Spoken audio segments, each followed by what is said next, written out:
Euzu billahi mineşşeytanirracim. Bismillahirrahmanirrahim. Elhamdülillahi rabbil alamin ve salatu vesselam ala rasulina Muhammed ve ala alihi ve ashabihi ecmaîn. Amma ba'd. Selamun aleyküm saygılı cemaat-i muslimin. Allahu Teala şu mübarek cuma gününde yapacak ibadetlerimizni, dualarımızı en güzel şekilde kabul ve makbul eylesin inşallah. Bugün yanı Hicri 1446 senenin 1. ayı Muharrem ayı. Muharrem ayının 13'üdür. İnşallah hepimizge hayırlar getirsin bugün.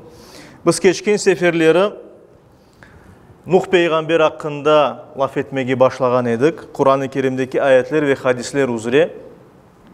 Ve en son aytkan edik ki Nuh peygamberden evvel olgan bir peygamber İdris aleyhisselam köklerge yükseltilgenden son Allahu Teala tarafından onun dostları, arkadaşları, sahabileri doğru dinini, bir Allah'a inançını yaya ediler. Onların adları da belliydi. İşte Kur'an-ı Kerim'de anıla onların adları.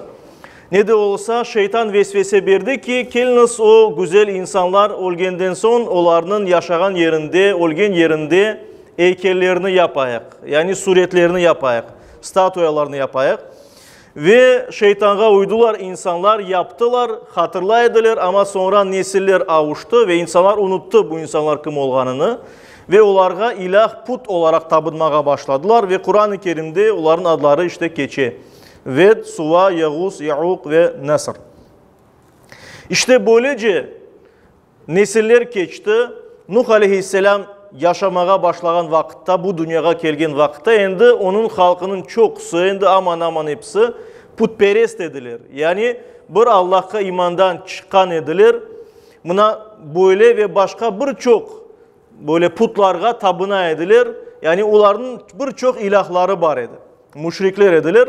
Bununla beraber dinin doğru yolundan şaşırganları için, bir Allah'a imandan uzaklaşkanları için hem de bundan evvel peygamberler getirgen ahlak kaidelerinden, şariattan da ayrılgan edilir. Yani onlar böylece başkalarının aklarına kire edilir. Çok zalim kimseler edilir. Çok cinayetkar kimseler edilir. Günahkar kimseler edilir. Yamanlıklar yapayedilir. Ve iyilikke ve güzel şeylerge kör kalgan edilir diye buyurula Kur'an-ı Kerim'in ayetlerinde. Yani anlaşıla ki onların tabiatları küfürleri sebebinden doğru dinden bir Allah'a imandan ayrılganları için bayağı bozuldu. Yani fıtratları bozulgan idi. Ve ona göre de Allah-u Teala insanlarını doğru yola alıp barmak için, yönlendirmek için Nuh peygamberini peygamber olarak yollagan idi. Ve Kur'an-ı Kerim'de buyururlar ki Nuh suresinin 1. ayetinde Allah-u Teala böyle buyuruyor. Estaizu billah. İnna arsalna Nuhan ila kavmihi. Şüphesiz biz Nuh'nu onun özünün halkına yollagan edik peygamber olarak. En enzir kavmaka min qabli en ye'tehum azabun alim. Os kavmine nasihat ver, onlarını korku tenbihle ki onlarga şiddetli azap gelmeden evvel onlarını doğru yolga yönelt. Degen manada demek ki böyle bir vazife verildi, peygamberlik vazifesi ve Nuh aleyhisselam o vazifeni yerine getirmeye başladı.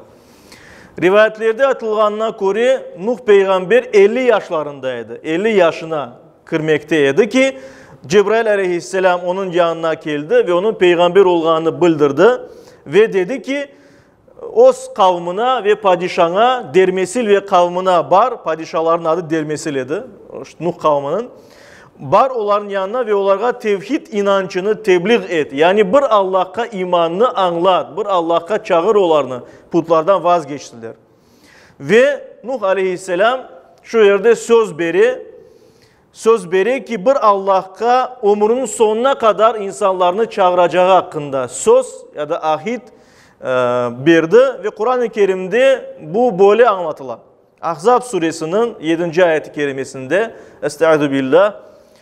Ve iz ahadna minen nebiyyina mithaqahum ve peygamberlerin bundan evvel kavi söz algan edik ki onlar Allah'ın doğru yoluna çağıracaklar diye.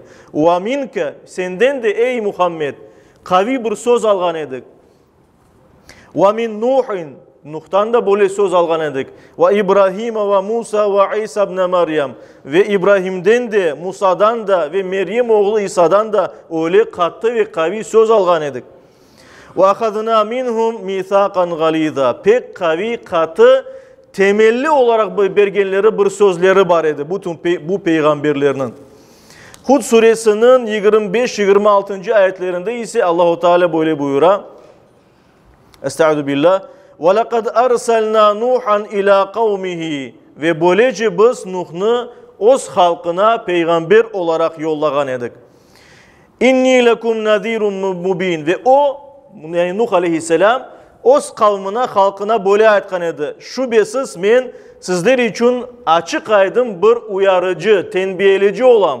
Yani doğru yolga çağırgan ve Allah'ın cezasından korkutucu olarak geldim. Allah ta'budu illallah. Allah'tan gayrı başka bir kimseye, bir şeye kulluk etmeyiniz. Ancak Allah'a ibadet yapacaksınız. İnni akhafu aleykum azaba yevmin alim. Men sizlerge elemli bir yevmin alim, böyle elemli olgan, şiddetli azap gelecek bir kunun azabından sizler için korkam deyip ayıttı. Birinci, Nuh aleyhisselam en yakınlarına dinini tebliğ etti. Ona göre belli bir vakit içinde gizli olarak davet yapaydı. Sonra açıktan davetini yapmaya başladı. Tamam, Peygamberimiz Muhammed Mustafa sallallahu aleyhi ve sellem. Ve bundan evvel Nuh aleyhisselam öz kavminden bayağı fark etiydi. Niye? Çünkü o bir Allah'a inanaydı. Kavmine bakmadan ve halkı gibi, insanlar gibi bozulmagan idi. Doğru yoldaydı. Doğru bir insan idi. Ona göre onu herkes seviydi aslında. Yani ne kadar yaxşı insan var, herkes onu misal beriyediler. Ama peygamberlikке başlagandan son, doğru dinge insanlarını çağırmaya başlagandan son, insanların birçoksu ona nefret etmeye başladı. Yani endi sevmeye başladılar. Yani ona karşı çıkmaya başladılar. Ve Nuh aleyhisselam'a Kur'an-ı Kerim'de de buyurulganı üzere çok az insan iman etti. Çok az bir kimse onun kavminden Nuh aleyhisselam'a inanıp peşinden gitti, doğru yola turdu. Halkının başında olan padişahı Dermesil adında eşitti ki bir peygamber çıktı. Nuh adında bir peygamber çıkanı hakkında soradı. O da kim?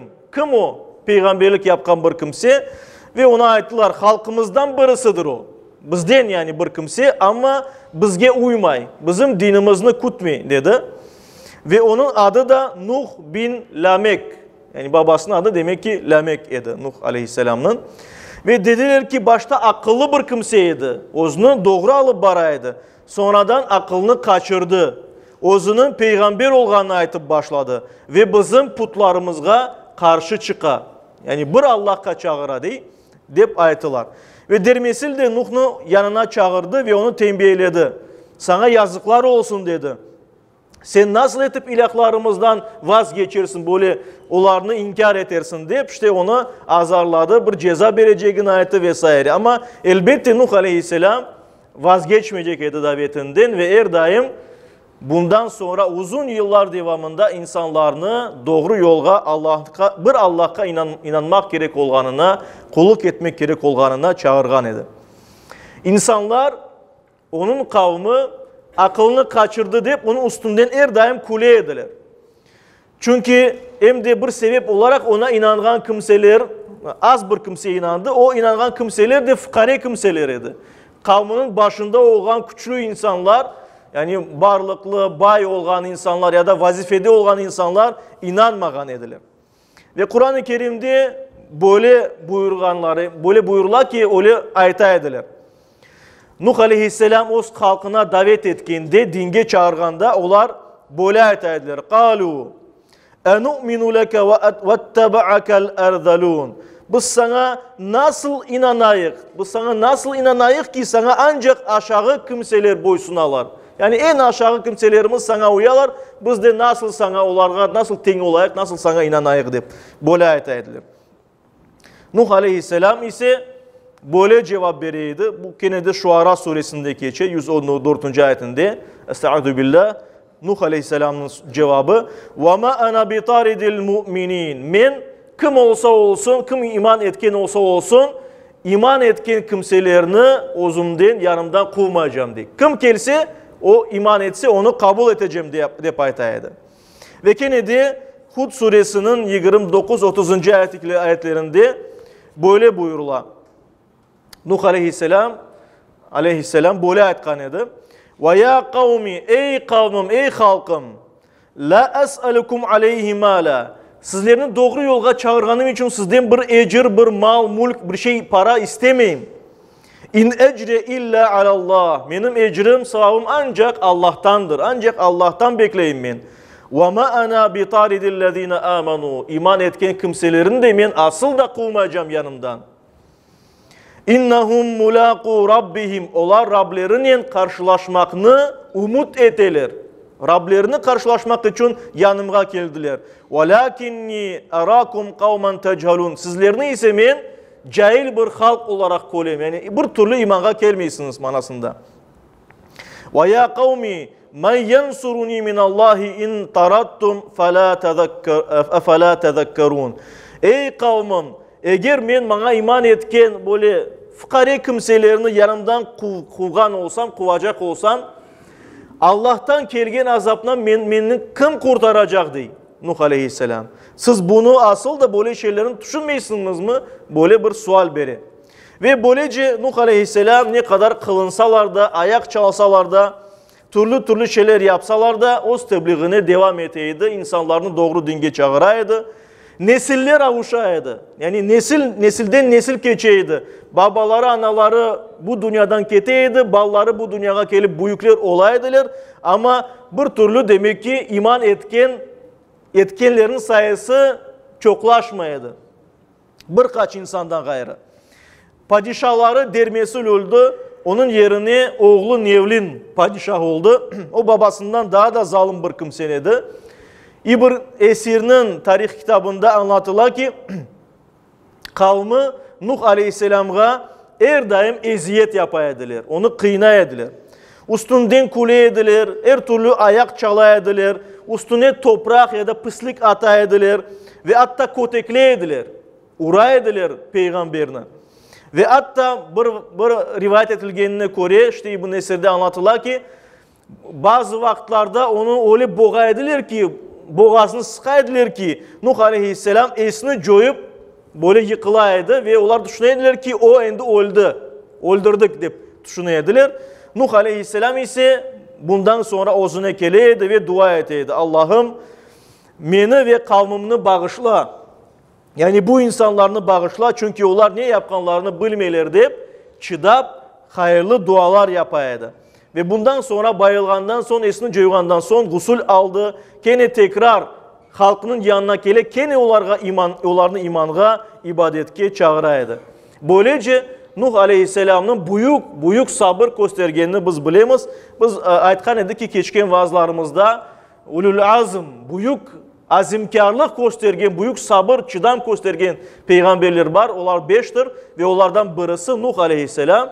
Bundan gayrı İbrahim, Musa, İsa ve bizim peygamberimiz Muhammed Mustafa sallallahu aleyhi ve sellem'dir. İşte Allah'tan bir lütf olarak kimirdi Nuh aleyhisselamın yanına meleklerinin buyuğu Cebrail aleyhisselam geleydi ve onun yaralarını tedavileydi. Halkı ona yara bereydi yani yara bereydi ustu. Ve müşrikler ona aytaydılar. Yazıklar olsun sana. Biz seni kotekleyimiz, uğramız, akaret etemiz. Bütün bunlara bakmadan sen hala da davandan vazgeçmeysin. Bizden ne istiyorsun? Biz iman etmeyecek miyiz? Deyip aytaydılar ona. Sen delisin mi deyip aytaydılar Nuh aleyhisselam'a. O da aytaydı ben mecnun, deli değilim. Atalarınız şimdi azap çeki. Ben onlarını doğru yolga çağıraydım. Sizin babalarınız, dedeleriniz onlar kafir olarak bu dünyadan kettiler. Onlar hepsi cehennemlik olacak. Ve azap çekiler şimdi kabirlerinde. Akıllarınızı başlarınızga alınız deyip aytaydı.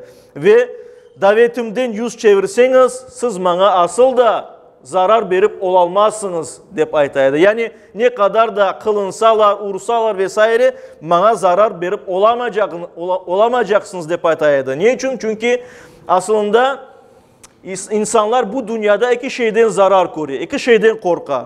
Bunlardan birisi Bir insan ona zarar verecek. Yani malına, hakkına kıracak, uğrayacak vesaire. İkincisi de menfaatlar ketecek bir insandan. Malı, mülkü, parası vesaire. Ve Nuh Aleyhisselam Kur'an-ı Kerim'de de anlatılğanı üzere ayet ki men sizin zarar vereceğinizden korkmayayım ve sizden de bir ücret istemeyeyim. Yani onun Nuh Aleyhisselam'ın böyle isteği yok idi mal, mülk kazanmağa, bir şey elde etmeye, hakimiyet kurmağa vesaire. Ve insanlardan gelecek zarardan da o elbette korkmayaydı. Kur'an-ı Kerim'de Şuara suresinin 109-110. ayet-i kerimelerinde anlatılar ki Nuh Aleyhisselam böyle ayet aydı. Estaizu billah. وَمَا أَسْأَلُكُمْ عَلَيْهِ مِنْ أَجْرٍ Ben sizden bir ecir, ücret, bir şey istemeyeyim. Mal, mülk, para bir şey istemeyeyim. İn ecre illa ala rabbil alemin. Benim ecrim, isteğim, kazanmak için isteğim ancak alemlerin Rabbi olan Allah'tan beklegenimdir. Fettakullaha ve ati'un. Allah'tan korkunuz ve bana itaat etiniz. Ama aytkanımız gibi çok az bir kimse Nuh Aleyhisselam'a iman etken idi ve ona göre de Allah'ın azabı hak olgan idi. Onun hakkında endi inşallah gelecek vaazlarımızda anlatırız. Allahu Teala her birimizge cümleden beraber Allah'ın doğru yolunda olmağa, Müslüman olarak yaşap, Müslüman olarak son nefeslerimizi vermeye nasip eylesin. Amin.